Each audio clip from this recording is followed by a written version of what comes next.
Aliénor Le Gouvello, vous êtes en train de préparer une traversée de l'Australie sur la côte est, dans cette grande trail, National Trail, qui traverse l'Australie sur près de 6000 km.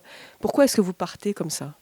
Pourquoi je fais cette aventure? Bien parce que j'ai une passion pour les chevaux depuis toujours, depuis que j'ai 5 ans, et une passion pour la nature et les grands espaces en Australie. J'ai fait d'autres aventures en Mongolie et en Sibérie que j'ai adorées avec mon ex, et là c'est une aventure que je fais toute seule.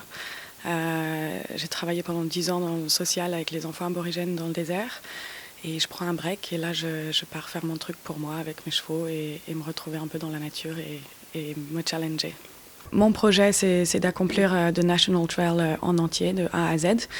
C'est le plus long parcours à pied dans le monde, the longest walking trail in the world. Ça fait 5330 km, ça part de 60 km au nord de Melbourne à Healesville et ça arrive à Cooktown en Queensland, en traversant une chaîne de montagnes qui s'appelle The Great Dividing Range, qui est parallèle à la côte est. Ça traverse 18 parcs nationaux, 50 forêts primaires et des terres de fermiers. Donc une diversité incroyable de paysages et de nature. Au nord sont des forêts tropicales et des rainforests magnifiques. Au sud, c'est des chaînes de montagnes. Entre les deux, il y a des plaines et des terres de fermiers. Donc vraiment une nature incroyable. Mais le challenge, c'est de le faire en entier, justement, parce que c'est très très long. Et il y a très peu de gens qui l'ont fait. Il y en a une trentaine de personnes qui l'ont fait depuis que la piste existe depuis 72. Et ça avait été au début initié par des drivers. C'est des fermiers qui voulaient faire voyager leur bétail du nord au sud de l'Australie. Donc c'était vraiment initié pour être fait à cheval avec du bétail.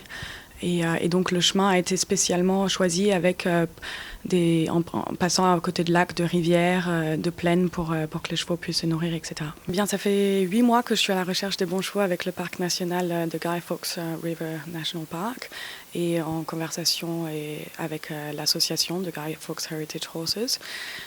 Pour trouver les bons chevaux, j'ai besoin de mâles, pas de femelles, parce que je vais traverser d'autres parcs nationaux avec d'autres chevaux sauvages.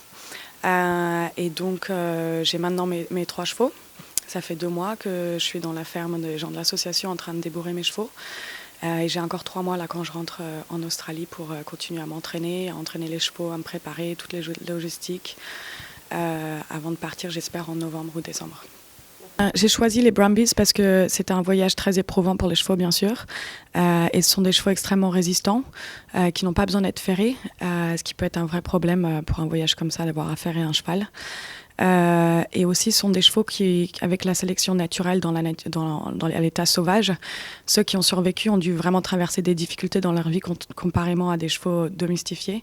Donc, ils peuvent traverser 1 ou 2 jours sans eau, ne pas avoir assez de nourriture pendant peut-être une semaine. Ils peuvent traverser ce genre de difficultés sans problème.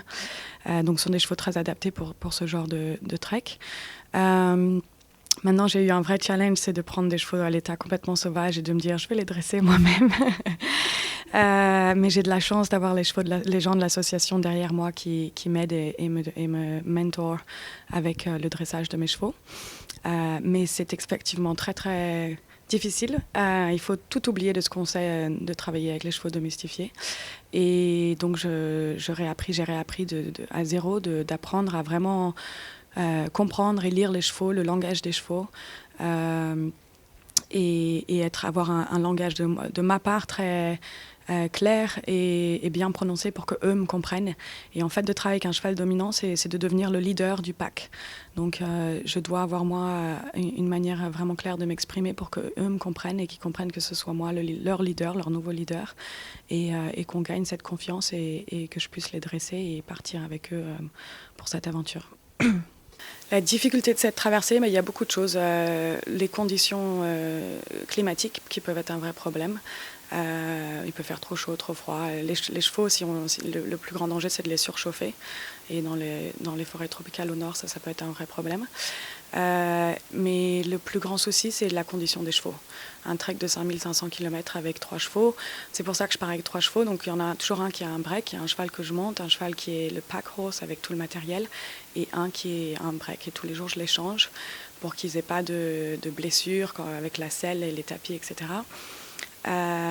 Mais donc, mon vrai souci, c'est si j'ai pas assez de nourriture pour les chevaux, s'ils deviennent trop pauvres et trop maigres, s'ils ont des blessures, etc. Donc, il faut vraiment que je m'occupe bien de mes chevaux et que je sois préparée pour ça. Et que j'ai un minimum de support quand j'ai besoin de soutien. Peut-être de me faire déposer de la nourriture pour mes chevaux, de l'eau, ce genre de choses. Après, l'Australie, c'est sauvage. Il y aura peut-être des crocodiles, des rivières avec des crocodiles, ce genre de choses. Et puis, il peut y avoir toujours des problèmes avec les chevaux, enfin, qui se blessent, qui se barrent, qui je ne sais pas quoi. Donc, il faut être préparé un peu à tout, mais deal with it at the time aussi.